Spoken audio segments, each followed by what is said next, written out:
All right, so when we last left our 770 here, we got our heads on, and we got them torqued down. Now we need to get our valve train on and go through and adjust the valves on it. We still have our oil pan off, so we've got to get that on, and that's what we're gonna work on today. All right, before I adjust the valve tappet clearance, I'm gonna go on and install this. I took it out as a unit, just makes it that much easier. I can still get my feeler gauges in there. All this was put on just a few years ago, so all the rubber gaskets are still good. The back one back here has a plug in it, and then your front one has a line that hooks in there, and that's going to be your return to your tank.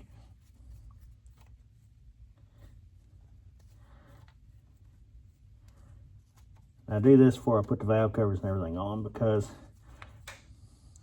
these little things can be tricky. And these T's are rather expensive, and they're easy to cross thread.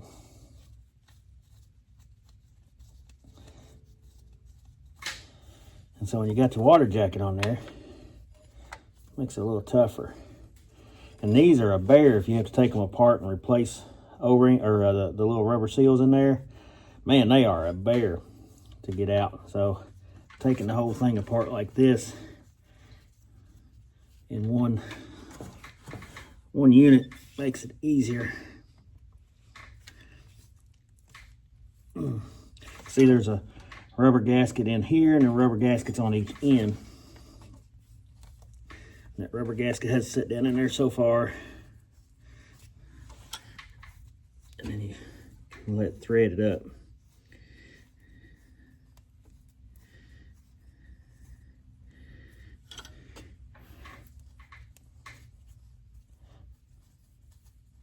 Now, bleeding these old engines on this return line where it goes down to the injection pump, usually I can just crack a line down there and that'll bleed them out. But we'll put a wrench on these and tighten them. Sometimes I like to hold vice grips right there, and we'll do that.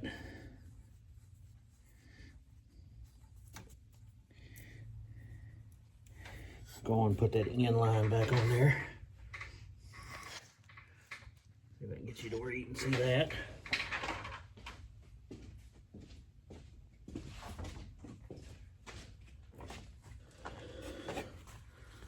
Still got a little bit of coolant dripping.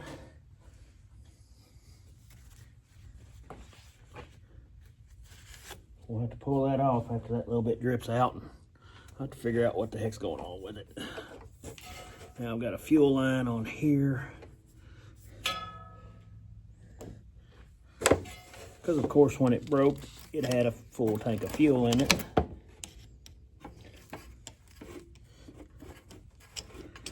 And of course, I'm going to be upset with myself because I take this line off down here at the bottom. This line feeds up right through here, and I've got it in front of that hose. Had it in the wrong spot there. I'll take it off right here. Anyway, I put that hose on there so I could drain the fuel out, get up above the tank level. You'll see a little fuel drip out of the injection pump there.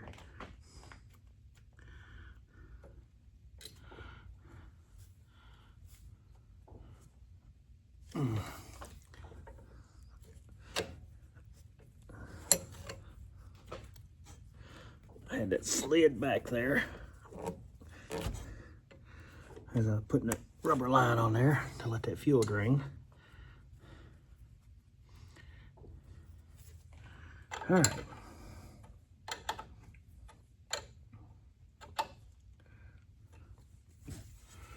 Try to tighten these bad boys up. See if you can see exactly what I'm tightening on. This one I'm tightening here.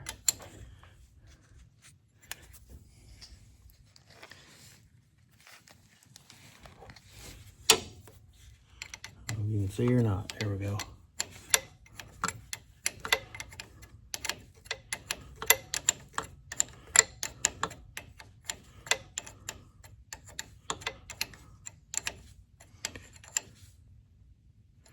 Now that one takes 11/16 fits my injector lines. Also, you want to be careful putting the injector lines back on.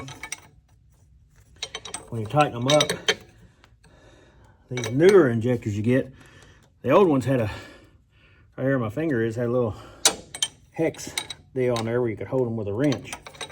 These don't have that, so you don't want to tighten them too much and twist everything.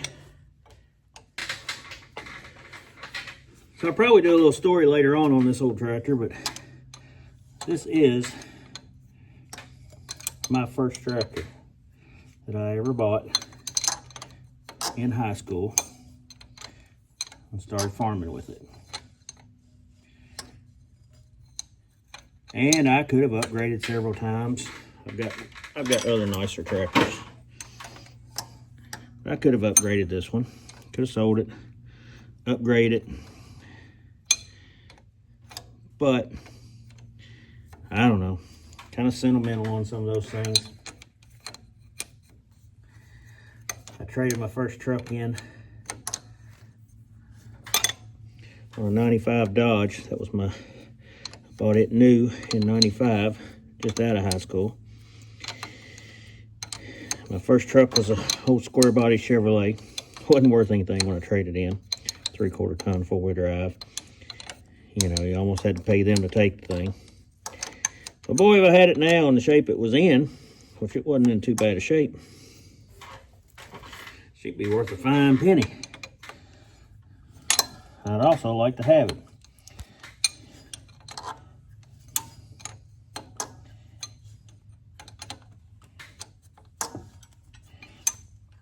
So I guess getting rid of that truck, I just kind of sentimentally I decided I'll keep this one.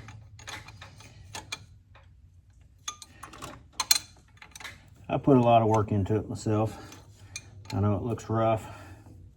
Paint's bad on it. I did paint it in high school. And get a few more things fixed on it. Got a little leak here and there. I plan to pull it in the shop one winter when I don't have a boatload of projects like I have now. Pull it in and go through and paint it, new cab kit in again, and make it look pretty. All right, next step, I'm gonna check my valve lash. So I have to take care of rotating it all the way around. I teach my students that when you're checking the valves, I've got the oil pan off, and I kept it off so I could see if it was leaking. Also, I can see where the piston's at. But a lot of times you don't have the oil pan off, you can't see the piston in there. You do have a mark on your crankshaft up there, but at one point that mark is 360 degrees out because that crankshaft's going to make 2 rotations. And so you're watching to know where your valves are, all right? And so on this one, that's my exhaust valve back there. Nope, that's my intake valve back there. And I'm looking at my manifolds here. So, not having the exhaust manifold on it. So this one's the exhaust here. This one's the intake here. That one's the intake. Okay, so number 4 is on the intake stroke. And I can look at my firing order and see. But I'll teach them to look at number 1 here, because that's what we're going to bring up on top dead center.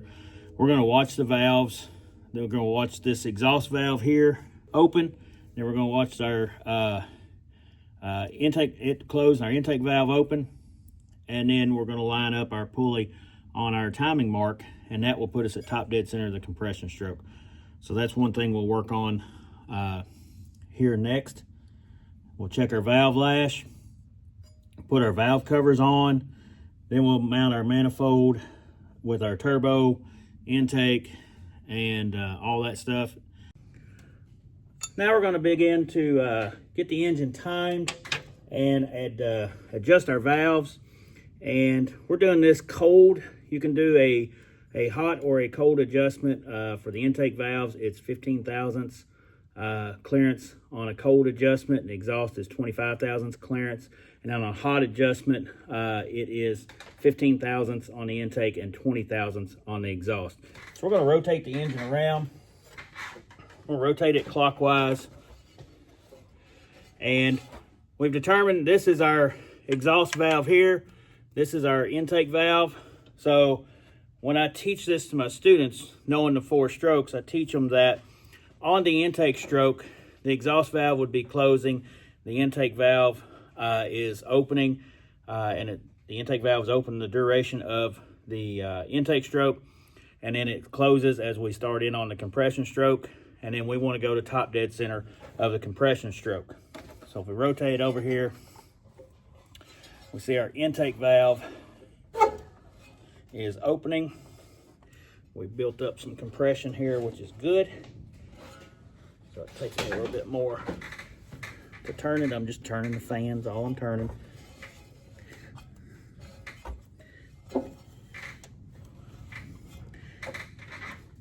All right, so I'm starting to see my intake valve open as my rocker's pushing it down.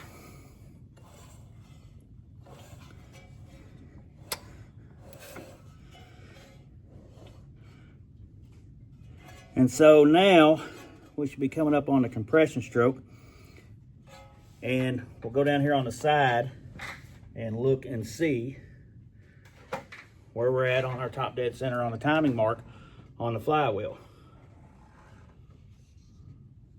Excuse me, not the flywheel, on the front pulley. There's our pointer, and right behind that pointer, I'll rotate it backwards just a little bit here. You can see that mark, and there comes my mark up right there. All right, and then you have some more timing marks up in there, and that'll give you your, basically if you're 15, 20 degrees before, or right on top dead center, or after top dead center. So when you're doing the injection pumps on these, I think the injection pump is like 15 degrees before top dead center on the firing order, so you have to be able to get to that. So let's get back to the top side up here. So we were on our timing mark when I checked with the light. Now it's important because the crankshaft's going to turn twice in one set of 4 strokes of an engine, and so what happens is you could be 360 degrees out. So you got 720 degrees of rotation there, and you turn it once, it'll line up on that mark, but you're out 360 degrees. That's why it's important to know how to watch your valves and see what they're doing. Now, let's see about doing a little adjustment here. All right, our intake's a little bit loose. That's not too big of a deal. The way to adjust it is we've got a locking nut on there, and we're gonna hold our screw in the middle. And then the way I like to do it is I'm going to screw this down a little tighter. Make sure I got the right one. Screw this down just a little bit tighter. Well, I have to loosen it up a little bit on the locking nut there by hand. Screw it down. I like to screw it down to where it pinches. And I like to back off to where it's got some movement in there. So there it's pinching. I back off, it slides in and out. So I'm gonna hold that spot, pull my screwdriver off. I'm gonna put my wrench back on, not turn anything. Now I'm gonna hold my screwdriver steady in the middle and tighten my locking nut around it while holding pressure on the screwdriver. And then we're gonna go back and double check and see. So we feel pretty good right there. Let's check our exhaust here. Remember, it's at 20 thousandths. That one's a little bit wide.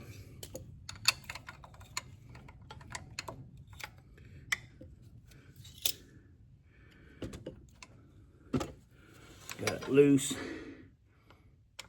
we'll tighten it just to loosen my locking nut just a little bit.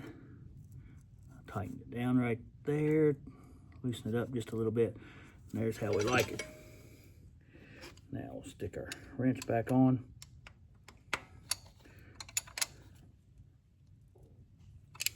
Tighten it down. Maybe just a tad bit loose that time. I may have moved it a little bit.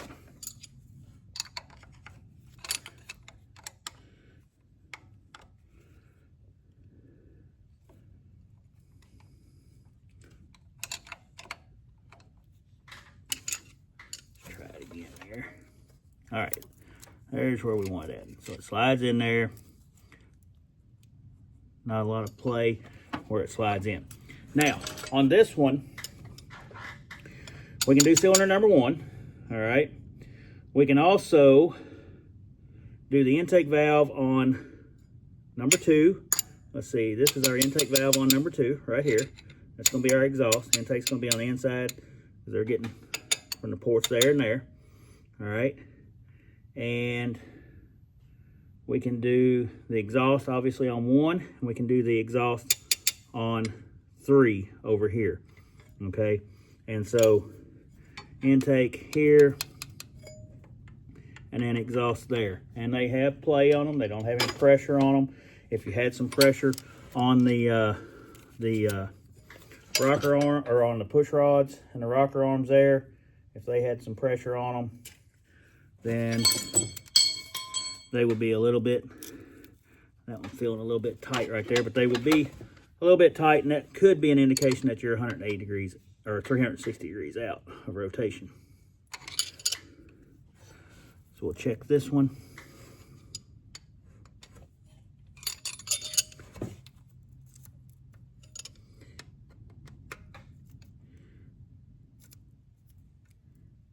All right, that's kind of where I like it.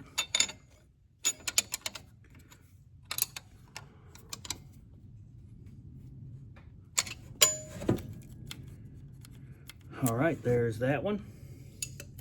Get my 20 back out here, or 25 thousandths back out here.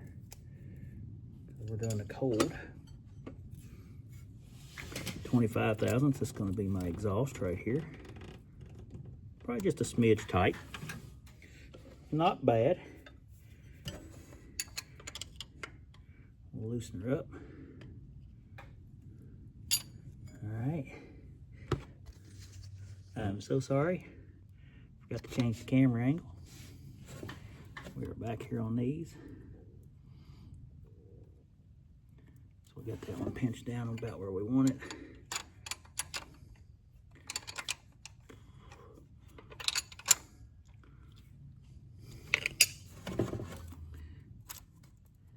All right, I think that one's gonna be good. So now that we've got number 1, and then the intake on number 2, and then the exhaust on number 3, we need to rotate it. So we're gonna crank our engine 1 complete revolution. Align the timing pointer on our timing mark again. So we're gonna go another 360 degrees. So what I'm gonna do before I do that is I'm gonna go down here and I'm going to get to my front crankshaft pulley here, and I'm gonna put a paint mark on there so that I can see when that comes around. Makes it a little easier for the next go around.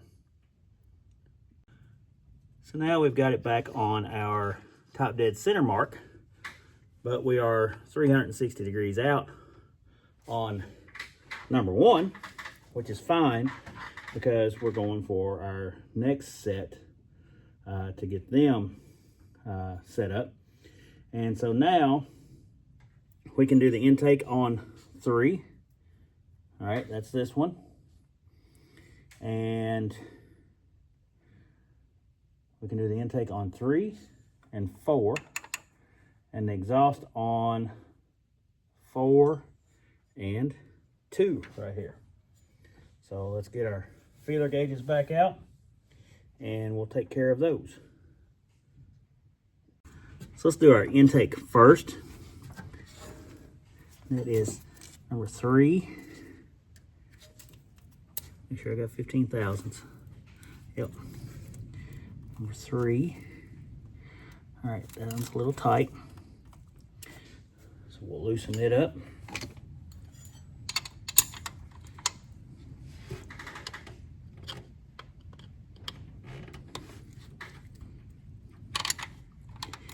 Well, too much stuff in my hands, folks.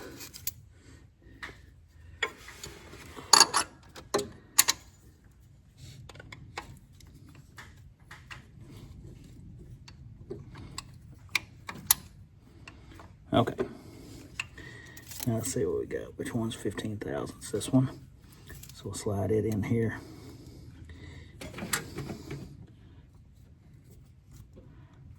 All right. Got a clamp. I'm going to let off just a little bit. I'm going to tighten this up. I am totally out of room to work. I don't like to use the open end on them, but I have to on that one.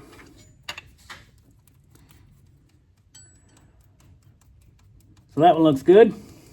Now we got to go back here and check number 4. Again, we're on the back here.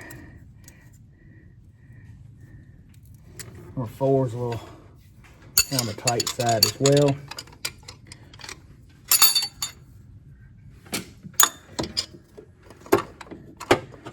Just not much room to work on these.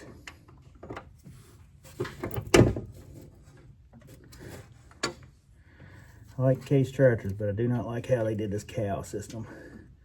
In later years, in the 90 series, they got smart and used a pod cab that didn't stick way out over it.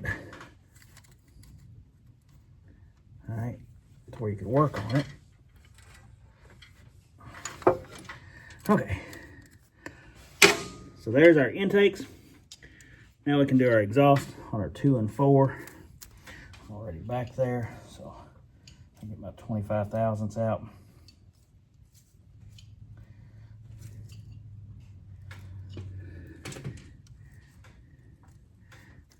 That was not bad. I think that one can stay in where it's at. It's in adjustment. So and we'll come up here to 2.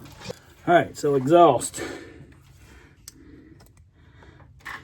Now that exhaust is just a tad tight. So I'm gonna loosen it up. I got it in there, but I had to force it.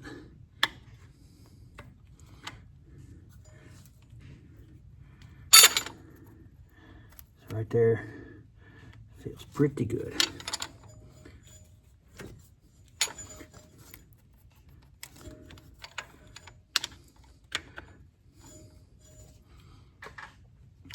Okay, I might put a little more tight on that. I'm not sure I had it tight as I'd like to have it.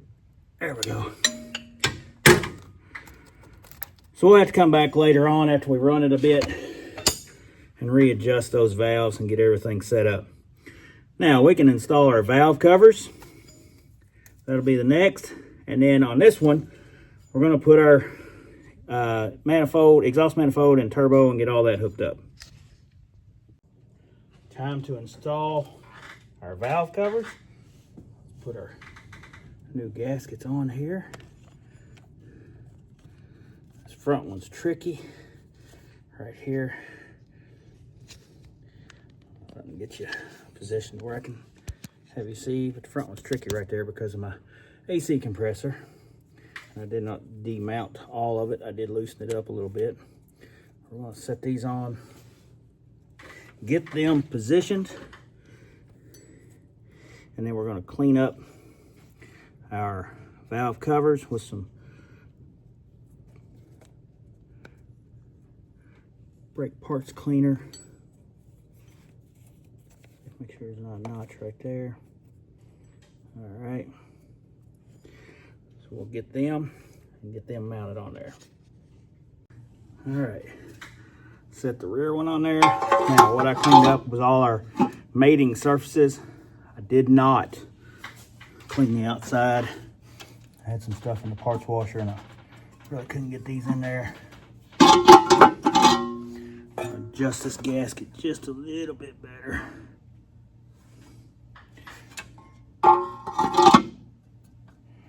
think we're in pretty good shape there.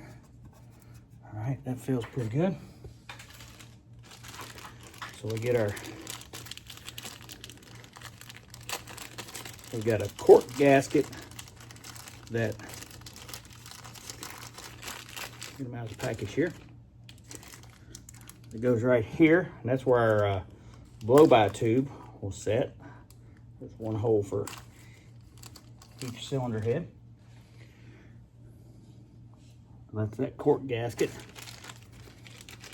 And then I've got some rubber washers that go on there. And then the nuts go on, and they get torqued to 70 inch-pounds. So put these rubber ones on here.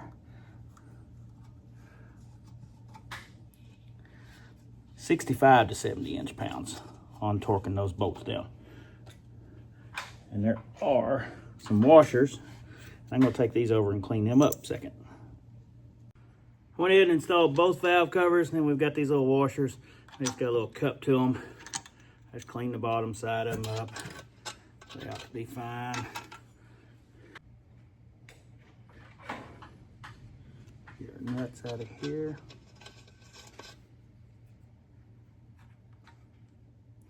I'll install these nuts and get them tightened down.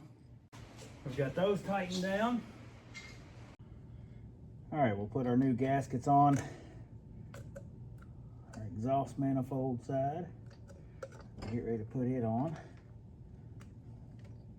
I feel like it caught on something. Now, unfortunately, doesn't just feel too good. When I did this the first time, I put new studs in it, and per what normally happens, so when you go to take them out, the nut does not come off the stud and makes it more difficult. And of course these, it was all the top one, so it makes it a little harder to get these gaskets on when you don't have the new studs. And I probably should have went and got a couple of new studs stuck on there. But I'm gonna go get the turbo manifold, and it's gonna be a little bit of a piece to get. I'm gonna get rid of this hose. I don't need it. Anyway, it's gonna be a little bit of a piece to get on there because this tractor has an added turbo on there, and so that's gonna. I didn't break the turbo down off the manifold, so it makes it a little bit more of a challenge when installing it like that. So see if we can get it set up on there. So I do have a factory turbo manifold. That came off of a piece of construction equipment, but it's got a adapter that offsets the turbo, and that offset allows it to clear these lines for a factory one, and I don't have that factory manifold or adapter because they're pretty hard to come by. So I'm trying to figure out how I want to get this up in here. I have to go up and over.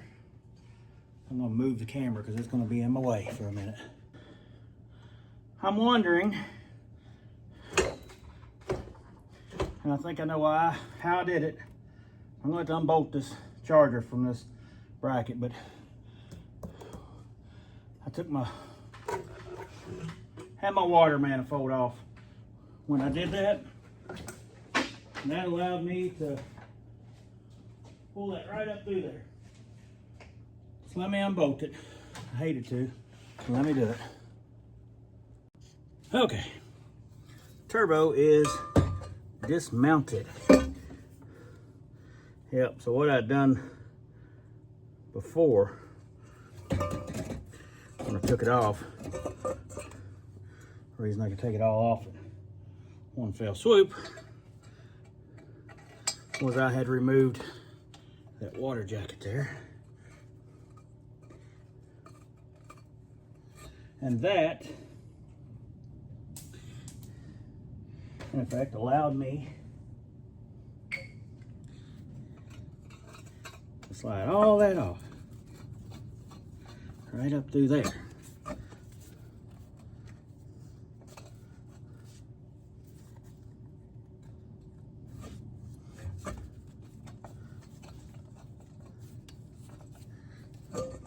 But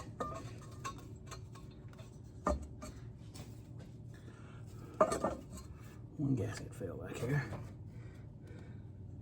We got it. Challenge at every corner.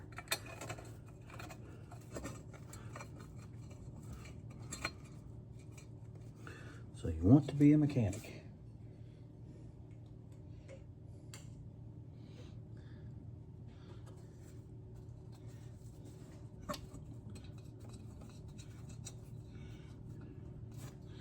What we need is engineers that don't design stupid things. They make things where they're a little bit easier. Although, I'll take credit for that one, because I'm the one that stuck that on there. All right, I'm gonna run these up I can, and then we'll torque 25 to 30 foot-pounds on these, just like we did on the intake manifold. On the intake manifold.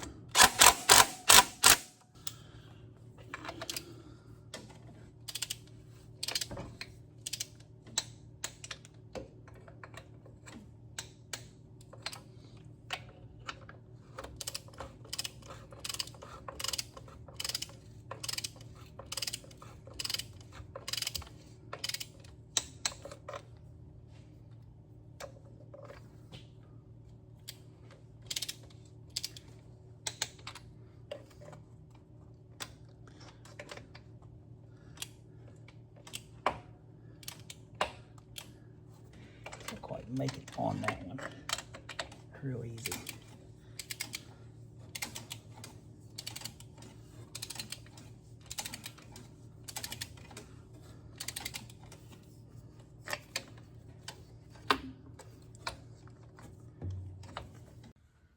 All right, manifold is torqued down. Let's add this turbo. Hopefully we can get it on here in one piece without having to break it down even further. So I really, really, really don't want to have to do that.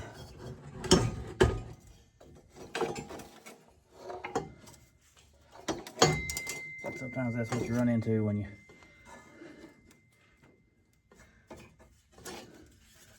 add a turbo to a tractor that didn't come with a turbo. All right, look at that. Got that to fit in there. Okay, bolt this bad boy down.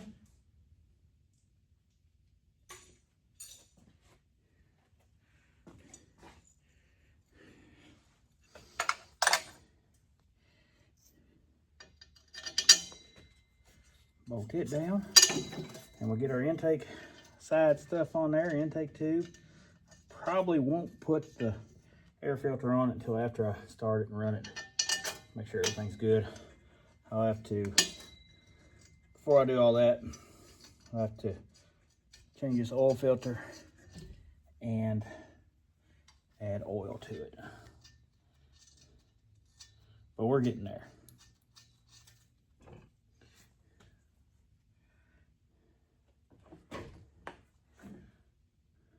Probably gonna have to go up.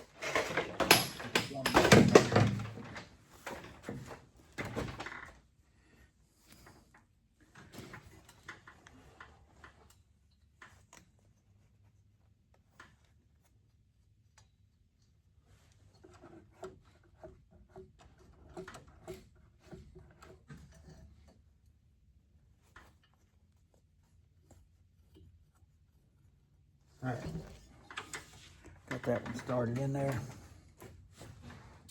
Let me get these tightened down. And then we'll get our oil line hooked up here. Well, I can still move it a little bit. Oil return line, that is. There we go. All I gotta do is clamp that once I get it in position. I've got to hook my pressure line up on top, and then intake tube over the intake manifold. Let me get this bolted down. All right, we got our intake manifold on.